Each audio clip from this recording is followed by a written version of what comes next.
demolition exercise be koso ye Amasaman-Nsawam potem na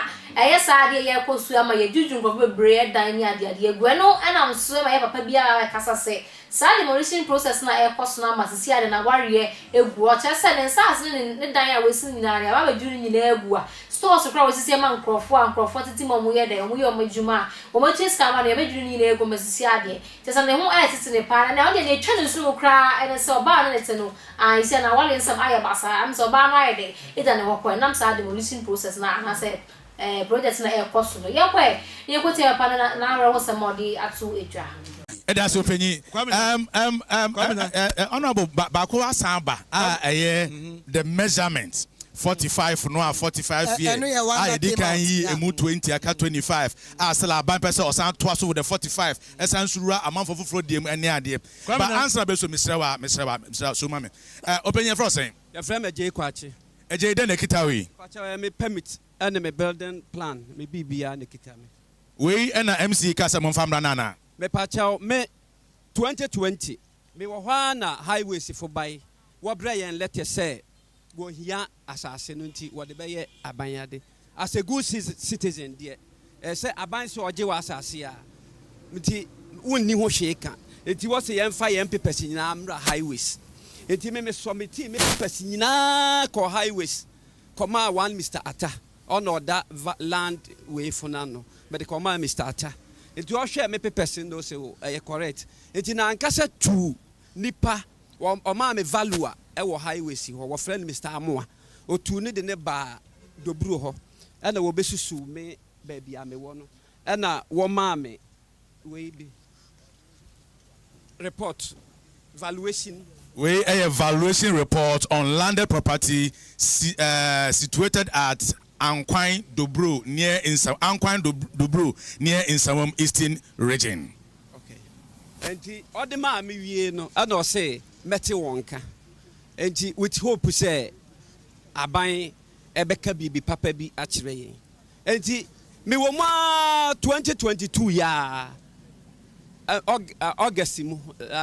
October and wo frɛ yen say yemra Nsawam municipal assembly. With hope say ye ko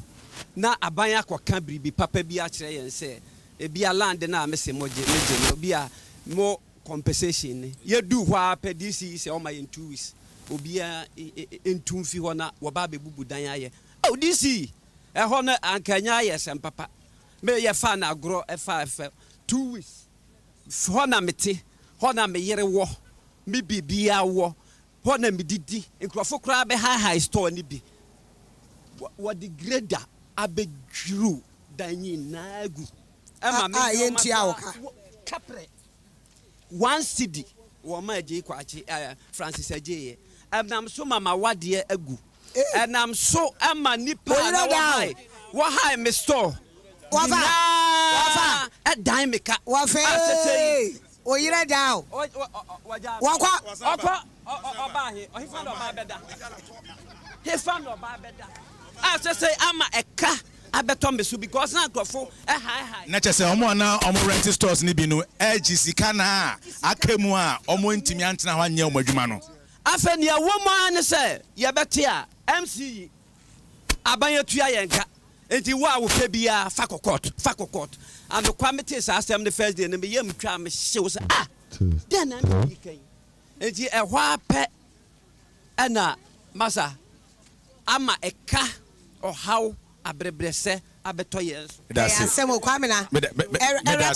dey to sempani for say mo bra na ba yan bibi ma ye say onu de o say oye Ghana ni nko ade sa ban hia asase de ayade ai we jema wa no kose na so o sa ban so hwe na say o compensate bi o sa ban ye de bo ne bia na ban o hwe na onye na ye na o kono so ma me yesre wa we de ya asem na aba sambra wate na o mu so o wa high stones na o mu di o musika wa pan mo nya bo tra ma na bi se mo yesa na moto pressure wan hwe na kono medro kra kunu na chese musika ni na akwa enya onsa enya nka ntina yesa asem a ekoso ya Amasaman papa no de o kan se sa demolition no ya de ha nkrofo ayi pa aha attention to mesre wa me say me pa wa chow mesra wa subscribe mami na like na share so na ma foforo so ehu bi wo de comment ba so na na adwo me kan ya ma dodo na so tete we musa han ya de a wo to de comment ba me ready ma so hu se makan ya de ama me da se pass a wo je be na wo share me like mami comment na share na foforo so we nya bi me da se